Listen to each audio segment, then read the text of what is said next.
En este vídeo aprenderás a programar asíncronamente en Python. Que con asíncrono me refiero, pues imagínate que pones la lavadora y te quedas mirando hasta que acabe. Pues es esto exactamente lo que hacemos en nuestros scripts y estamos perdiendo mucho tiempo y podemos aprovechar esta característica para ahorrarnos este. Como estaba diciendo, al final nosotros estamos programando de esta manera, que es la manera en la que nos enseña al principio, y nosotros vemos esta y decimos no puede haber otra. Al final la programación es algo secuencial. Aquí tenéis un ejemplo de cómo programamos sin utilizar estas características, que al final es lo que nos enseñan a programar y cómo funciona un programa, que son pasos que al final pues componen el programa. Hace la función que queremos, por ejemplo un bloc de notas, pues escribes, guardas, y todo eso lleva un proceso. Síncronamente es igual, pero la diferencia es que aquí veis que tenemos leer fichero y tenemos leer fichero 2, luego leer fichero 3, leer fichero 4. Son 4 ficheros diferentes que tenemos que leer sí o sí en nuestra aplicación,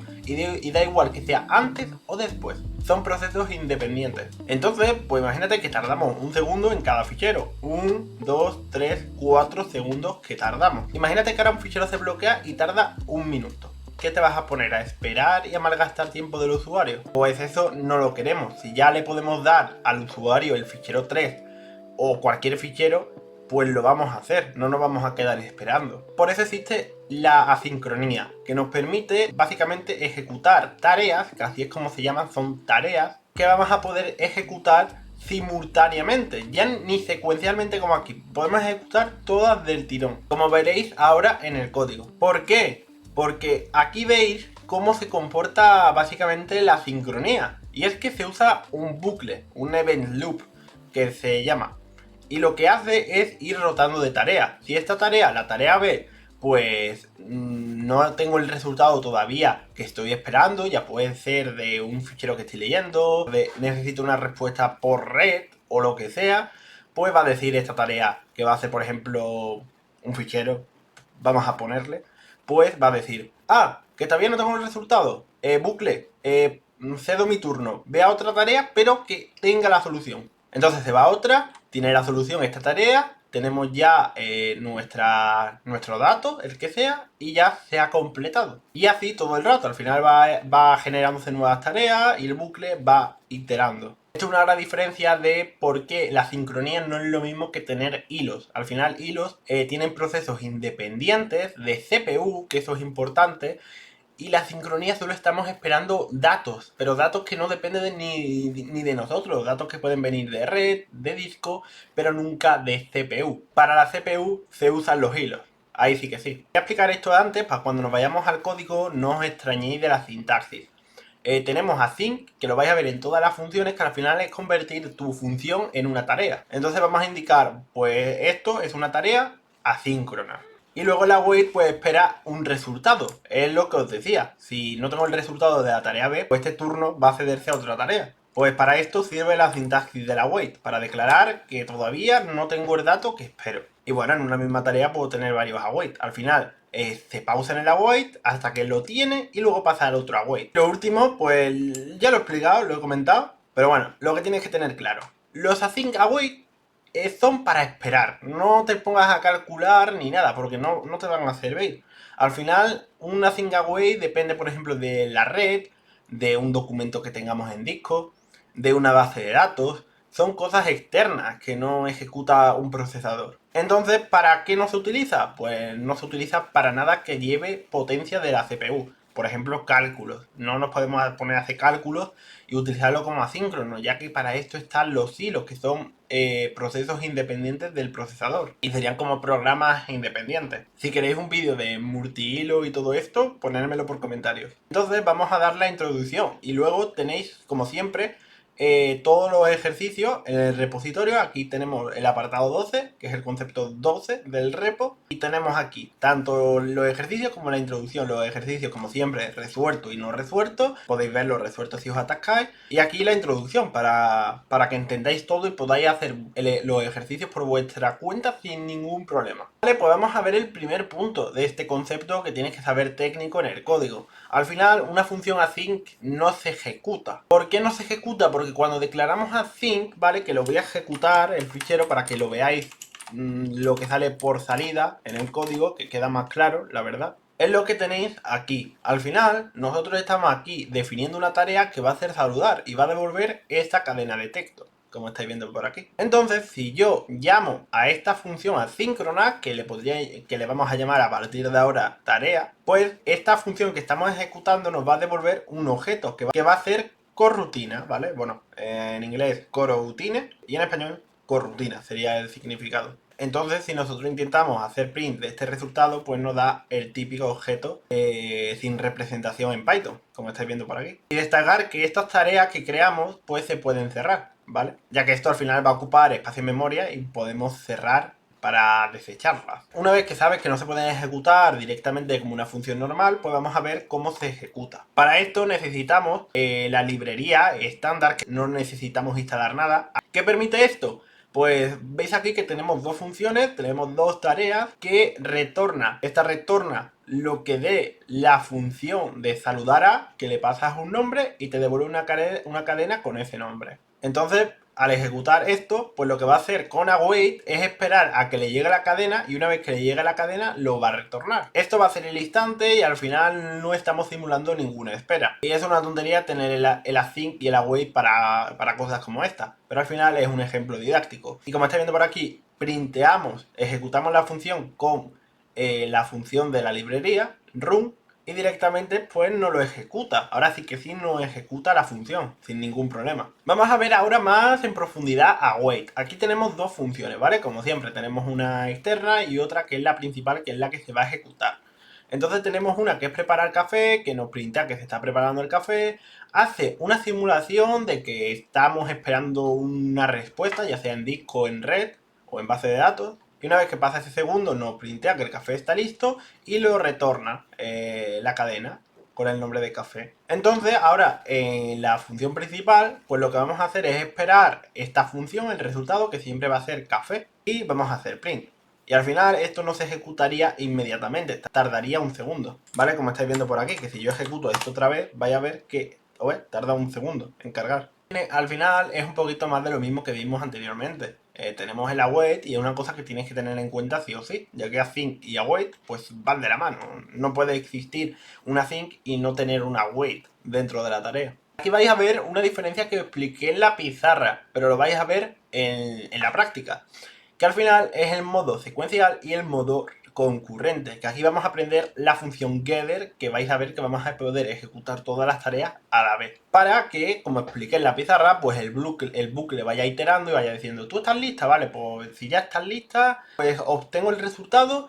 Y bueno, pues esto directamente va a esperar a que esté todos los resultados y lo va a ejecutar. Que también podemos obtener el resultado, ya que esto devuelve lo que retorna las tareas. En este caso, pues no estamos cogiendo lo que devuelve. Por lo que veis aquí, pues tenemos la función tarea, que le pasamos un nombre y unos segundos, hace los segundos que tarde esta tarea y devuelve el nombre y pone lista, ¿vale? Al final devuelve la cadena con el nombre. Y después ya tenemos lo interesante, que utiliza esta tarea. Como veis, tenemos el modo secuencial, que al final va haciendo await de tarea.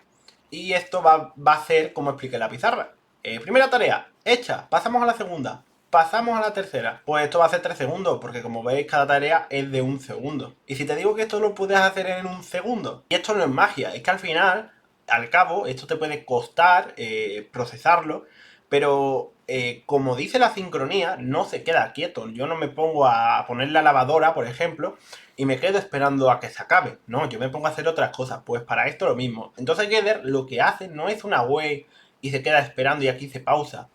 No, lo que hace es, se va aquí, lo ejecuta. Ahora coge la otra tarea, la ejecuta y la tarea C también la ejecuta. Y esto, como es un ordenador, pues lo hace al instante. ¿Qué pasa? Que lo ejecuta todo en 1 segundo porque ejecuta las 3 a la vez. Se turna tan rápido un ordenador que, vamos, son milisegundos, que directamente coge las 3, la lanza a la vez, pues es 1 segundo. Por eso esta diferencia, que puede parecer magia, pero no. Y tampoco confundas que es multihilo, ya que aquí no estamos utilizando varios hilos. Es el mismo proceso. Pasa que estamos utilizando este hilo de una manera inteligente, que se va turnando. Vamos ahora con el punto 5. Aquí vamos a ver, pues, lanzar tareas en segundo plano. Al final, pues no vamos a esperar como hicimos, por ejemplo, aquí en secuencial, que aquí pues se quedaba tarea aquí en secuencial y después tenía que irse a la otra wait y a la otra wait, ¿vale?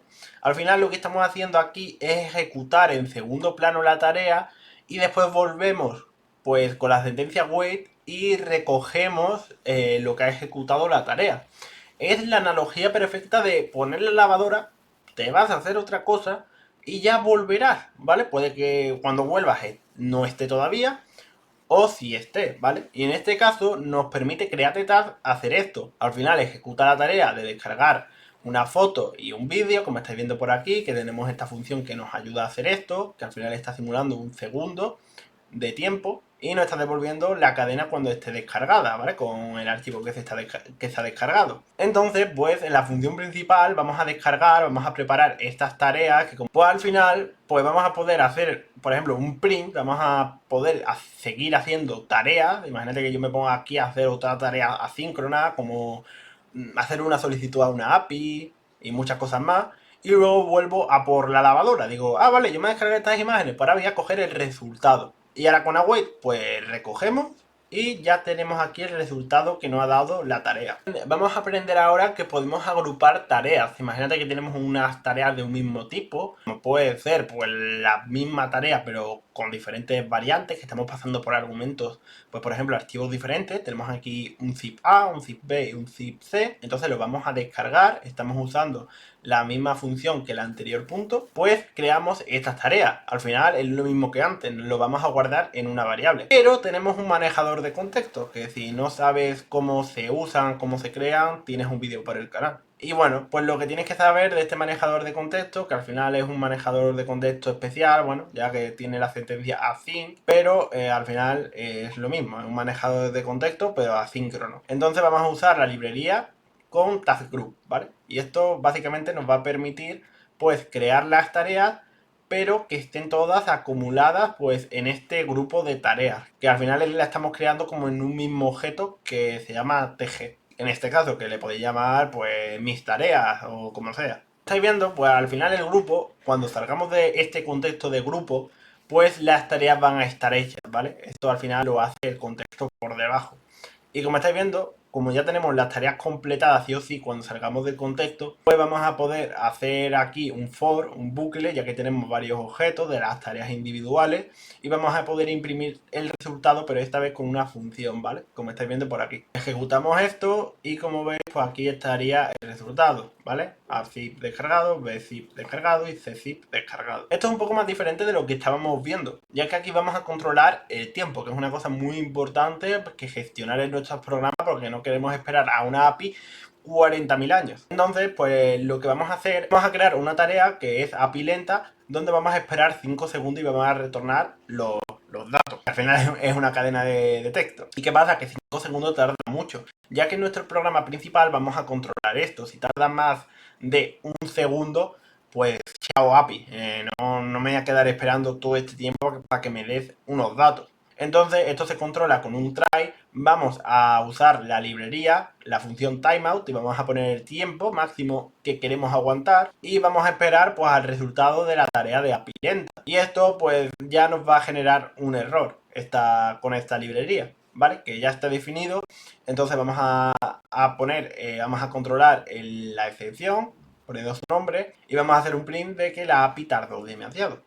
Que si hubiera tardado pues 0,9 segundos, pues vale, pero es que ha tardado más de 5. Ejecutamos esto y como veis, pues nos saltaría la excepción. Esto no lo había contado antes con Gradle, ya que nos estábamos centrando pues en tareas que se hacen a la vez. Pero esto lo tienes que saber. Y es que Gradle, si falla una sola tarea, las demás se abortan, ¿vale? Si hay una excepción por lo que sea, pues no se van a ejecutar. Entonces, para solucionar esto, existe el parámetro return exception, que si hay cualquier excepción, cualquier fallo que va a colapsar el programa, pues pásame la excepción, pero los valores que estén bien, pues pásamelo. No abortes la misión de hacer las tareas porque uno haya fallado, y más si es el último. Entonces, como estáis viendo por aquí, tengo una tarea que es comprobar webs, que al final tarda 0,2 segundos, y lo que hace es, si no está activa, pues me salta una excepción.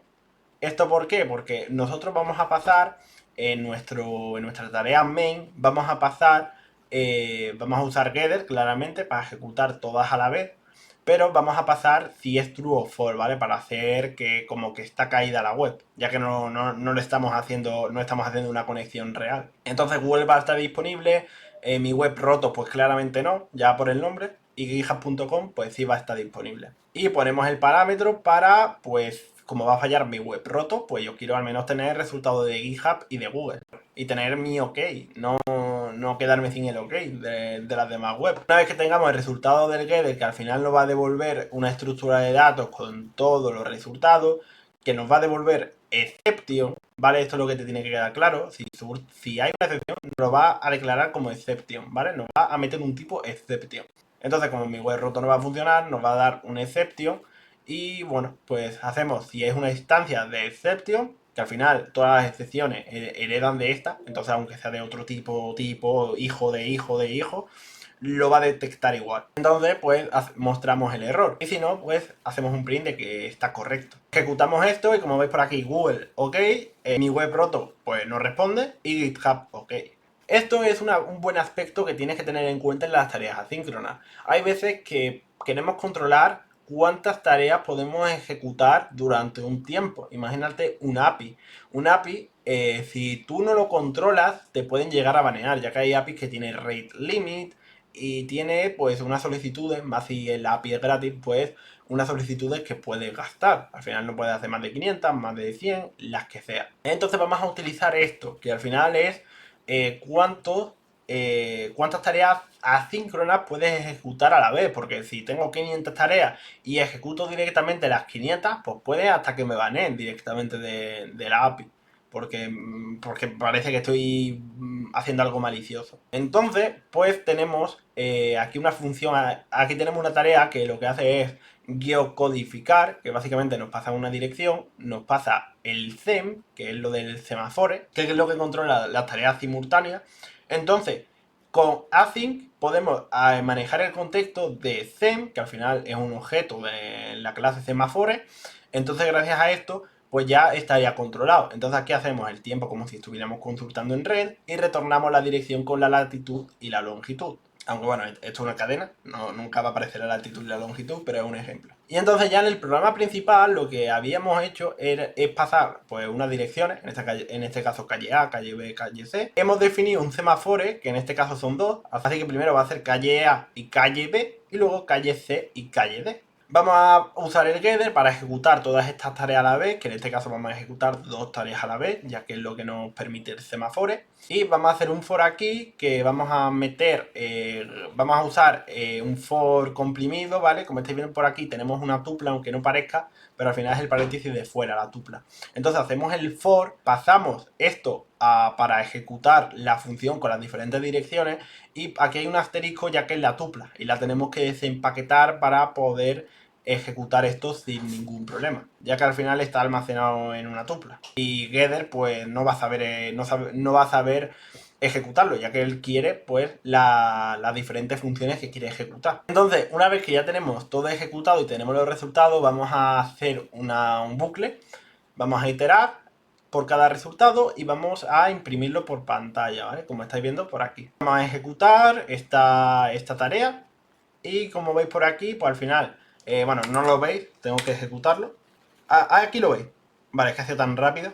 Pero al final ha hecho calle A, calle B y luego calle C y calle D, ya que le hemos limitado. Vamos a ver ahora las colas de trabajo. Esto seguramente si has visto sistemas operativos, cómo funcionan y todo esto, pues al final es lo mismo. Tiene una cola de trabajo y va haciendo distintos algoritmos para resolver de manera más eficiente, que el sistema operativo no se quede pillado y todo el lío. Al final es eficiencia. Pues aquí lo mismo. Tenemos unas tareas y al final pues esto se mete en una cola y vamos a tener diferentes workers, que los workers no es más que alguien que realiza una acción. Es lo mismo que si yo tengo dos programadores trabajando en un proyecto, cada el desarrollador se va a encargar de una función del proyecto. Pues esto sería exactamente lo mismo. Pues trabajadores que realizan tareas. Entonces, como estáis viendo por aquí, tenemos una tarea que es del moderador que tiene un bucle infinito, ya que lo que va a hacer es coger tareas de la cola. Para esto se utiliza la función get, ¿vale? Que aquí tenéis todo explicado. Al final, put, metemos trabajo en la cola.